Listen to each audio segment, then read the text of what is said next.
Hi guys, so today's video is going to be all about catching and giving you an idea of some ways that you can practice that at home on your own, or maybe even with somebody else.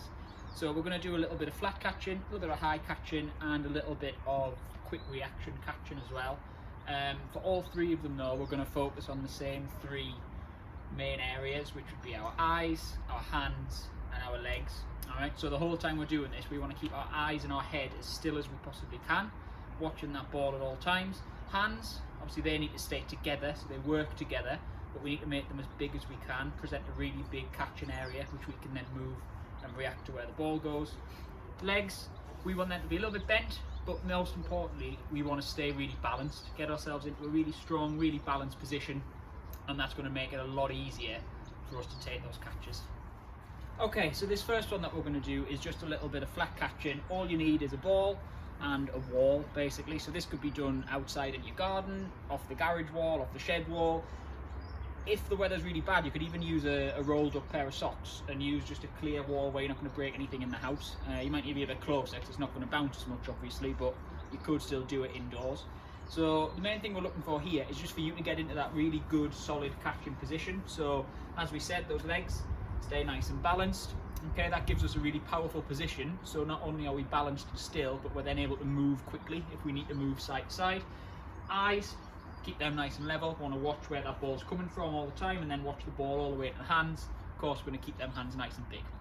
So all it'll be, you can just practice like this to start with, off the wall, as many times as you can. If you want to make it harder for yourself, you can make it higher.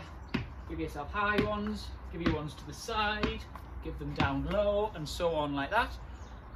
Or, once you practice that and you're really happy with it, make it competitive. Send these scores in to us, let us know how you get on. Set yourself a 2-minute timer, see how many you can do off the wall in 2 minutes, okay?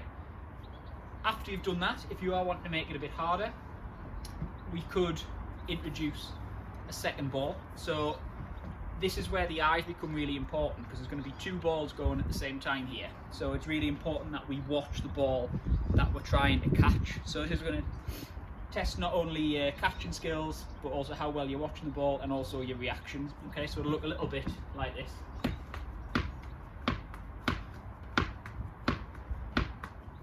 Okay, so after you've done that, you can then maybe see if you can get someone else involved, mum, dad, brother, sister, whoever's at home with you in your bubble.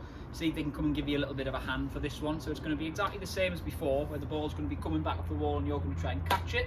So you're going to be in your catching position ready here, but there's going to be someone stood behind you, and they're going to throw the ball past you so you can't see where it's coming from, off the wall, and then you've got to react to where it goes and take that.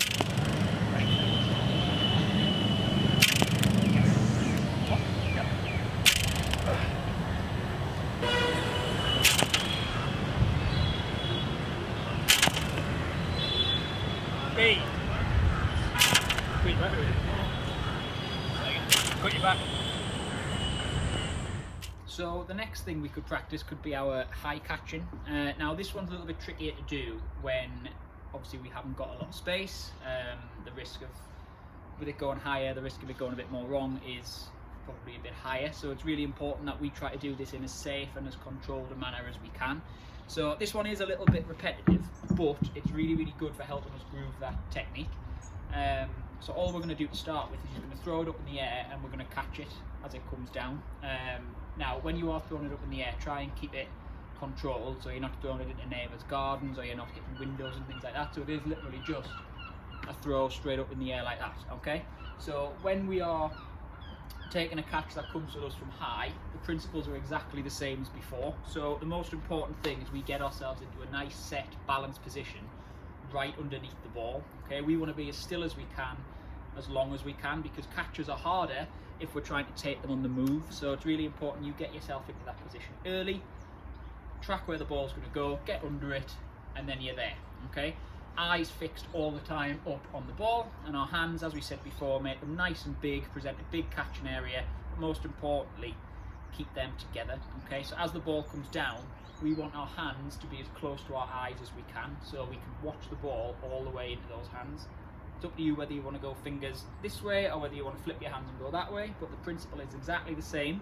Keep those hands together whichever way we go, and and try and take that catch as close to our eyes as we can. Okay, try to avoid this, which is what a lot of people tend to do. So the ball will come and they'll give with the body and they'll turn their head away.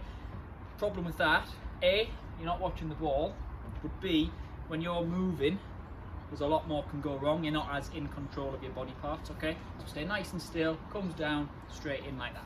All right, so we'll just go up, under it, 1, 2, 3, 4, 5. Do that as many times as you can.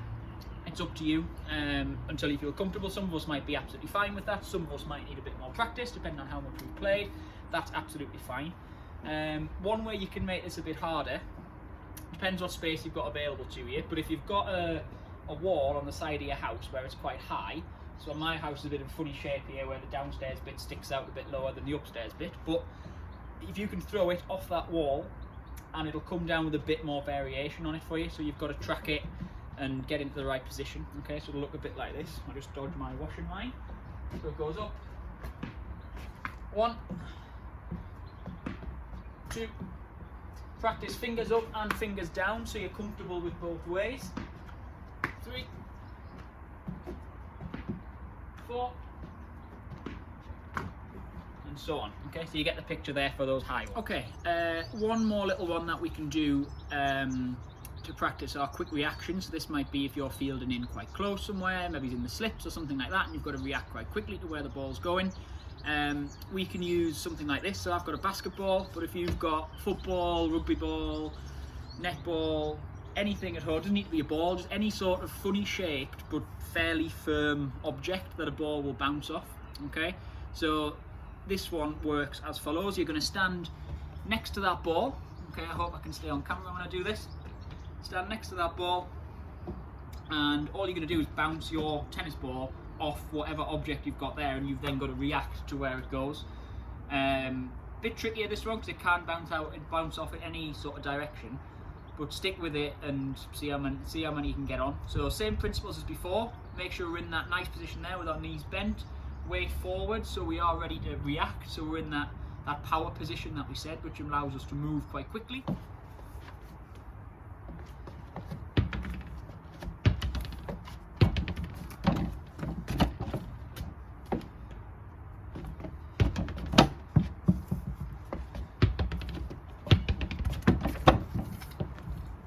Okay, and one final one you can do just to test out those reactions is you can do this either on your own or with somebody else.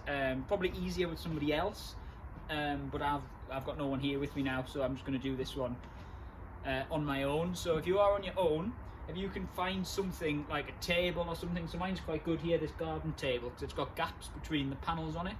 So when it hits the wall, it'll bounce off that table, and then you've got to then react to wherever the ball goes to catch it.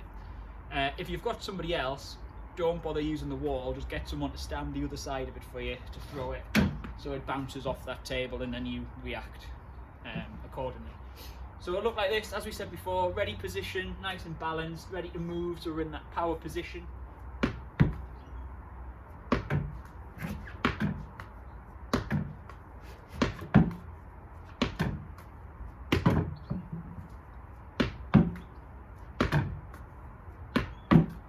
Yeah, so not every time it's going to hit the table. Sometimes it will, sometimes it won't. It's up to you to react accordingly to where it goes, okay? Yes. Oh, that's good, Zeke. There it is. Right there. Yes. Right grab. So give some of those a go at home. Feel free to film yourself, send them in. If you manage to count any scores, then that would be great as well. So the one where you're throwing it off the wall and things. See how many you can do in 2 minutes. So you can get the highest score for that. If you've got any other ideas of things you can do, so that that I maybe haven't thought of, feel free to video yourself doing them and put them on the Facebook group, and everyone else can have a go at them. Good luck, enjoy, and hopefully see you all soon.